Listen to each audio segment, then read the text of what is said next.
Assalamualaikum warahmatullahi wabarakatuh. Apa kabar semuanya? Semoga selalu sehat selalu dan berada di lindungan Allah Subhanahu wa Ta'ala. Perkenalkan, saya Amatullah Nabila, mahasiswa Poltekkes Kemenkes Palembang, program studi D4 Keperawatan. Dalam kesempatan kali ini, saya akan memberikan pendidikan kesehatan mengenai penyakit COVID-19 dalam rangka tugas keperawatan komunitas. Baiklah, dalam video kali ini, apa saja yang akan kita bahas? Yang akan kita bahas yaitu yang pertama, apa itu penyakit COVID-19? Yang kedua, tanda dan gejala penyakit COVID-19. Yang ketiga, bagaimana cara penularannya? Yang keempat, apa saja faktor risikonya? Yang kelima, yaitu bagaimana komplikasinya? Yang keenam, bagaimana pemeriksaan penyakit COVID-19? Dan yang ketujuh, yaitu bagaimana cara kita mencegah agar tidak tertular penyakit COVID-19 ini. Nah, kalian pasti tidak asing lagi mengenai penyakit COVID-19 dan virus corona ini. Baiklah, saya akan menjelaskannya. Penyakit COVID-19 ini merupakan penyakit yang disebabkan oleh virus corona. Virus corona ini merupakan kelompok jenis virus yang menyebabkan infeksi pada manusia dan hewan. Pada manusia biasanya menyebabkan penyakit pada saluran pernapasan atas, mulai dari flu biasa hingga penyakit seperti Middle East Respiratory Syndrome yang populer pada 2012 lalu dan Severe Acute Respiratory Syndrome yang populer pada 2002 lalu. Virus corona ini disebabkan oleh virus corona yang ditemukan di Wuhan, Cina pada Desember 2019 lalu dan dicurigai berasal dari kelelawar yang bernama Chinese Rufous Orsobet yang ditemukan di pasar seafood dan binatang besar lainnya di Cina. Nah, kemudian virus ini dinamakan dengan Severe Acute Respiratory Syndrome Coronavirus 2 atau SARS-CoV-2 yang kemudian menyebabkan Coronavirus Disease 2019 atau COVID-19. Pada hari ini, 21 Juni 2020, menurut data WHO ditemukan kasus positif corona yaitu sekitar 8,75 juta kasus positif dan 4,33 juta dinyatakan sembuh dan sisanya 463.000 dinyatakan meninggal akibat penyakit COVID-19 ini. Lalu bagaimana di Indonesia?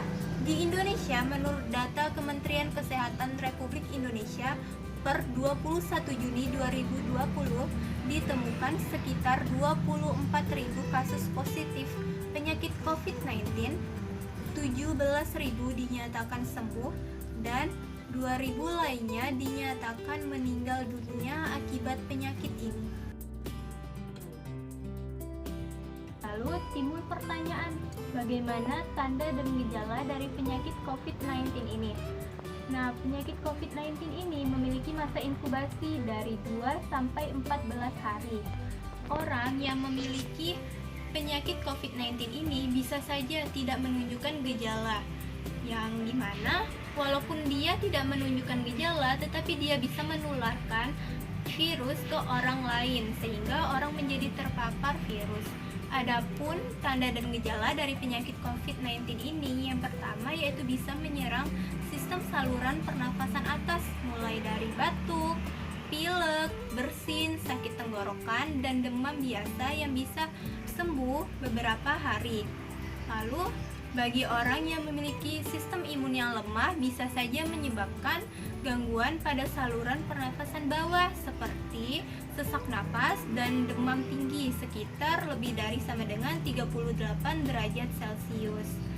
Nah, penyakit virus corona ini belum ditemukan vaksinnya dan pengobatannya hanya sebatas pada meminimalisir gejala yang ditimbulkan. Baiklah, selanjutnya kita akan membahas mengenai bagaimana penularan dari penyakit COVID-19 ini. Ada beberapa cara penularannya. Yang pertama yaitu bisa melalui percikan atau droplet dari si penderita penyakit melalui batuk atau bersin. Yang kedua yaitu kontak erat dengan kasus positif COVID-19. Yang ketiga, menyentuh permukaan benda yang terpapar oleh virus corona ini, kemudian menyentuh bagian segitiga di wajah kita, yaitu bagian mata, hidung, dan mulut.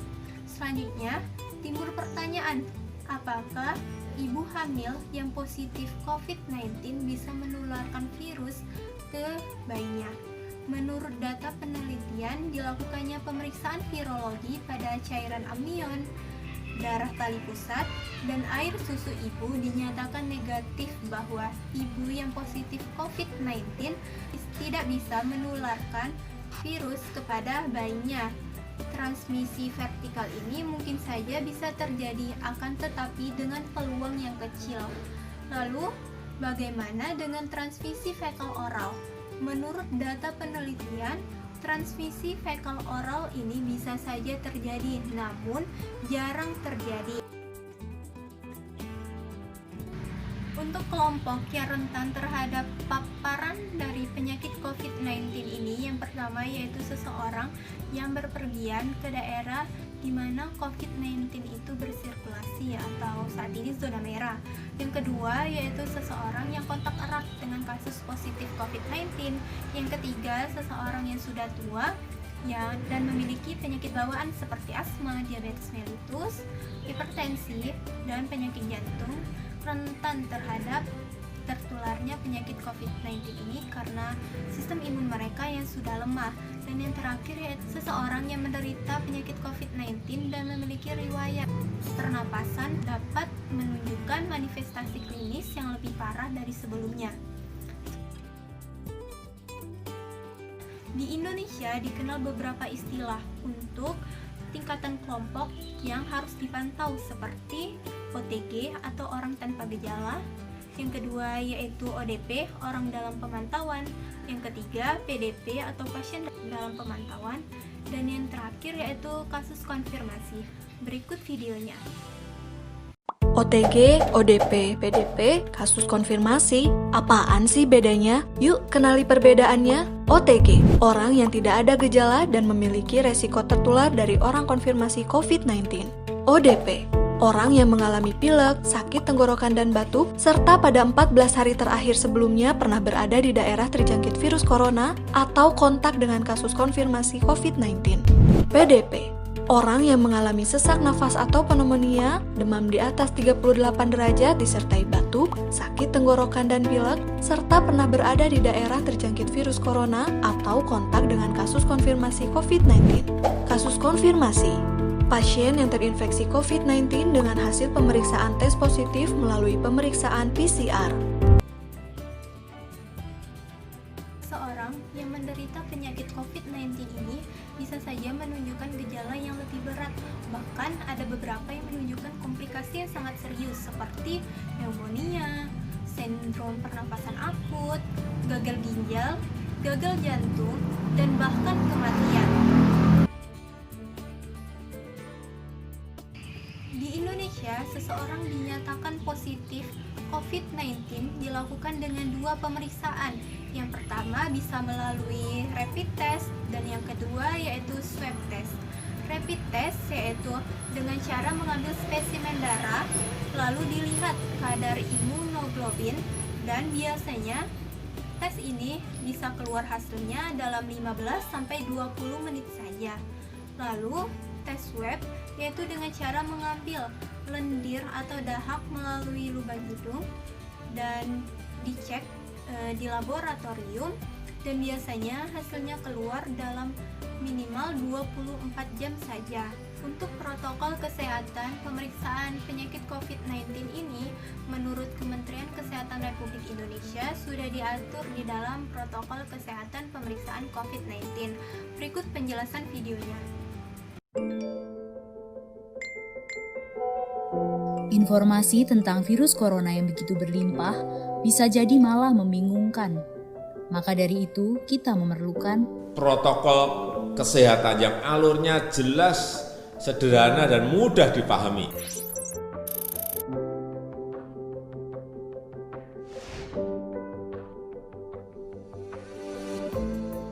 Siapa yang berpotensi terpapar virus corona? Orang yang memiliki riwayat perjalanan 14 hari yang lalu ke negara dengan transmisi lokal COVID-19 atau merasa pernah kontak dengan pasien terkonfirmasi positif COVID-19. Apa yang perlu dilakukan jika memenuhi dua kondisi tersebut? Bila Anda merasa sehat, maka dianjurkan untuk melakukan karantina diri di rumah selama 14 hari sambil memonitor kondisi tubuh. Bila Anda merasa tidak sehat atau timbul gejala, segera lapor ke petugas kesehatan atau hubungi hotline center Corona untuk mendapatkan rujukan pemeriksaan ke fasilitas layanan kesehatan. Gejala apa yang perlu diperhatikan? Demam melebihi 38 derajat Celcius, batuk atau pilek, sakit tenggorokan, sesak atau gangguan pernafasan. Apakah perlu langsung datang ke layanan kesehatan? Apabila gejalanya ringan, utamakan menghubungi hotline center Corona atau rumah sakit rujukan terdekat untuk mendapatkan informasi mengenai langkah selanjutnya. Sambil mencari informasi, ini yang perlu dilakukan. Tetap hindari keluar dari rumah, istirahat yang cukup, banyak minum air putih dan makan makanan bergizi, mempraktekkan kebiasaan bersih seperti cuci tangan, dan membersihkan area-area yang tersentuh permukaan tangan. Gunakan masker agar percikan dari batuk atau bersin tidak mengenai orang lain, bahkan di dalam rumah sekalipun. Kapan harus mencari bantuan medis tambahan? Bila gejala yang dirasakan cukup parah. Misalnya, sesak nafas berat, atau apabila Anda dalam klasifikasi kelompok rentan karena berusia lebih dari 60 tahun, memiliki penyakit kronis seperti diabetes, hipertensi, gangguan imun, ada riwayat sakit pernafasan, dan lainnya. Apa yang perlu dilakukan bila gejala berlanjut dan harus ke fasilitas kesehatan? Gunakan masker saat keluar rumah. Praktekkan etika batuk dan bersin yang benar dengan menutup dengan siku atau tisu. Hindari menggunakan transportasi publik. Bagaimana tahapan screening pasien di fasilitas pelayanan kesehatan? Sebelum memberikan perawatan, tenaga kesehatan di fasilitas layanan kesehatan akan melakukan screening. Jika tidak memenuhi kriteria pasien dalam pengawasan atau PDP COVID-19, maka akan dirawat inap atau rawat jalan, tergantung diagnosa dan keputusan dokter.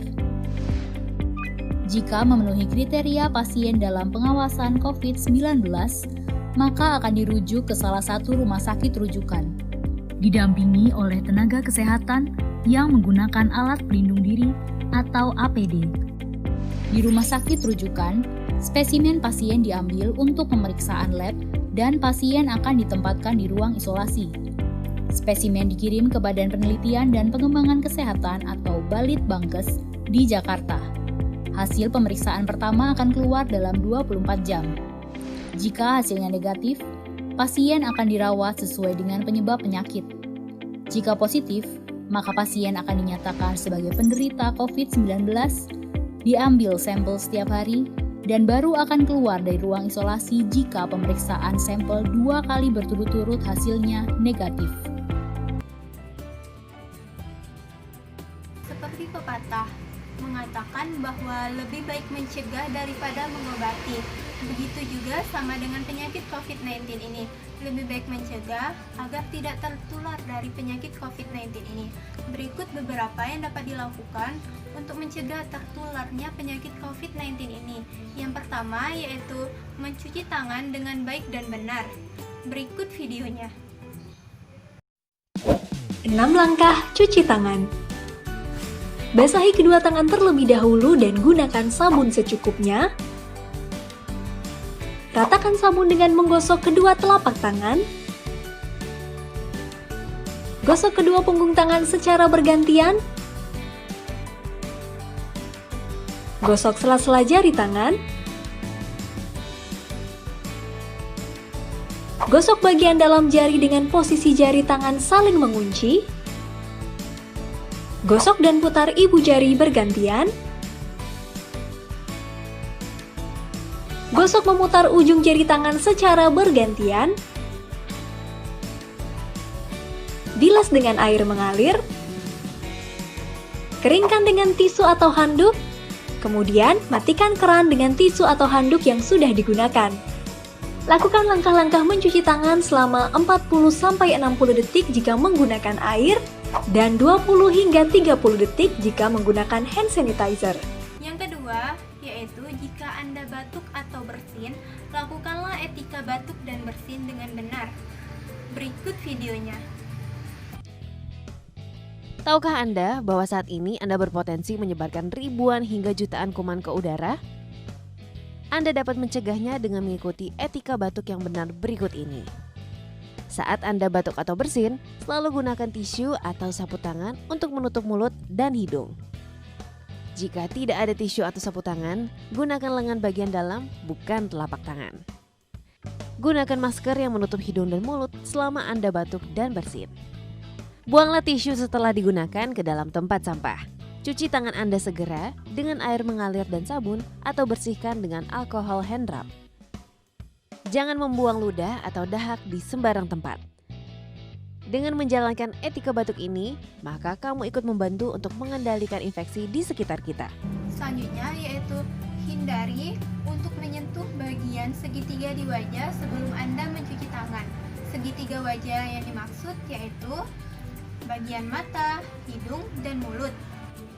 Langkah selanjutnya yaitu hindari untuk keluar dari rumah dan jika terpaksa keluar rumah, lakukan physical distancing, di mana WHO telah merubah dari social distancing menjadi physical distancing dengan jarak 1-2 meter dan hindari kerumunan.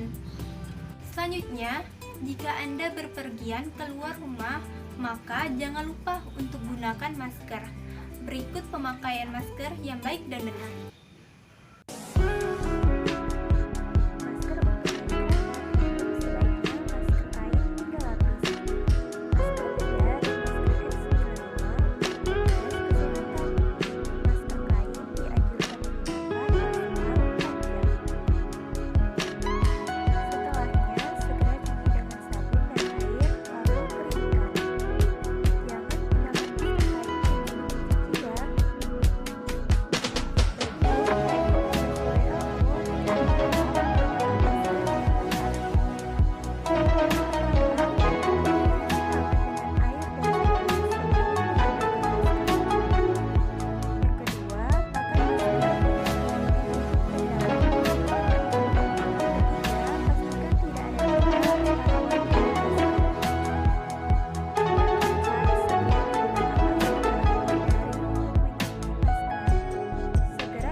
Selanjutnya, jika Anda merasa kurang sehat seperti demam, batuk, pilek, ataupun sakit tenggorokan, maka periksakanlah ke fasilitas kesehatan yang terdekat. Dan yang terakhir yaitu jangan lupa untuk selalu memantau perkembangan penyakit COVID-19 ini dari sumber yang terpercaya dan akurat. Saat ini, harga hand sanitizer terbilang cukup mahal, padahal kegunaannya itu sangat penting untuk membersihkan kuman di bagian daerah tangan kita dan mencegah tertularnya dari penyakit COVID-19 ini. Untuk itu, dalam video ini, kita akan melakukan pembuatan hand sanitizer alami dari daun sirih. Berikut videonya. Membuat hand sanitizer alami menggunakan daun sirih yang mudah dan sederhana. Sebelum itu, kita siapkan dulu alat dan bahan yang akan digunakan.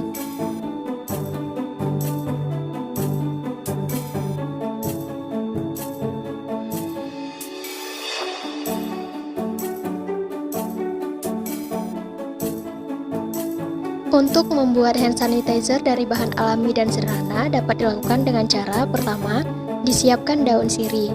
Daun sirih dicuci bersih dengan air mengalir dan disortasi. Hanya daun sirih yang segar yang dipilih untuk diekstraksi. Selanjutnya ditiriskan dan dikeringkan pada suhu ruang selama 2 hari. Setelah mengering, daun sirih dipotong kecil-kecil dan dimasukkan ke dalam panci stainless atau wadah yang tahan panas. Kemudian, dimasukkan air hangat ke dalam wadah yang berisi daun sirih hingga daun sirih terendam seluruhnya. Selanjutnya di steam selama 30 menit dengan api sedang. setelah 30 menit, kemudian disaring sehingga diperoleh ekstrak daun sirih. Tahap selanjutnya yaitu tahap formulasi. Disiapkan ekstrak daun sirih sebanyak 15%, kemudian perasan jeruk nipis sebanyak 8%, dan Aquades add 100%. Disiapkan wadah untuk pencampuran. Dimasukkan ekstrak daun sirih ke dalam wadah dan ditambahkan perasan jeruk nipis. Selanjutnya ditambahkan Aquades dan diaduk hingga homogen. Hand sanitizer siap dikemas ke dalam botol semprotan. Baiklah, cukup sekian video dari saya. Semoga dapat bermanfaat untuk kita semua. Pesan saya yaitu bersatu untuk melawan COVID-19 dan mari selamatkan nyawa bersama. Terima kasih atas perhatian kalian semua. Wassalamualaikum warahmatullahi wabarakatuh.